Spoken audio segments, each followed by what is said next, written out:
ಶಶಿ ಶಶಿ, ಯಾಕೆ ರೀತಿ ಮಾಡ್ದೆ? ನೀ ಹೇಳ್ದಾಗಲ್ಲ ಬದುಕ್ತಿದ್ದೆ ತಾನೆ, ಯಾಕೆ ನನ್ನ ಅರ್ಧ ದಾರಿಲಿ ಒಂಟಿ ಮಾಡಿ ಹೊರಟೋದೆ? ಎದೆಲ್ ತುಂಬಾ ಸಂಕಟ ಆಗ್ತಿದೆ ಶಶಿ. ನಾನಿದನ್ನ ಯಾರ ಹತ್ರ ಹೇಳ್ಕೊಳ್ಳಿ? ಎಲ್ಲಿಗೆ ಹೋಗ್ಬೇಕು, ಏನ್ ಮಾಡ್ಬೇಕು, ಒಂದು ಗೊತ್ತಾಗ್ತಾ ಇಲ್ಲ ಶಶಿ. ನಾನ್ ಹೇಗೋ ಇದ್ದೆ, ನೀನ್ ಬಂದು ನಗೋದನ್ನ ಕಲಿಸ್ದೆ, ಪ್ರೀತಿಸೋದನ್ನ ಕಲಿಸ್ದೆ, ಜೀವನ ಮಾಡೋದು ಹೇಗೆ ಅಂತ ಹೇಳ್ಕೊಟ್ಟೆ.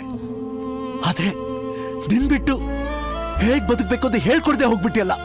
ಯಾಕೆ ಹೀಗ್ ಮಾಡ್ದೆ ಶಶಿ? ಯಾಕೆ ಯಾಕೆ ಹೀಗ್ ಮಾಡ್ದೆ? ನಾನೀಗೇನ್ ಮಾಡ್ಲಿ ಶಶಿ? ಏನ್ ಮಾಡ್ಲಿ? ನಾನ್ ಈಗ ಸಾಯ್ಬೇಕಾ ಇಲ್ಲ ಬದುಕಿರ್ಬೇಕಾ? ಯಾಕೆ ನಾನು ಅನಾಥ ಮಾಡ್ಬಿಟ್ಟೆ ಶಶಿ? ಅನಾಥ ಮಾಡ್ಬಿಟ್ಟಿಲ್ಲ.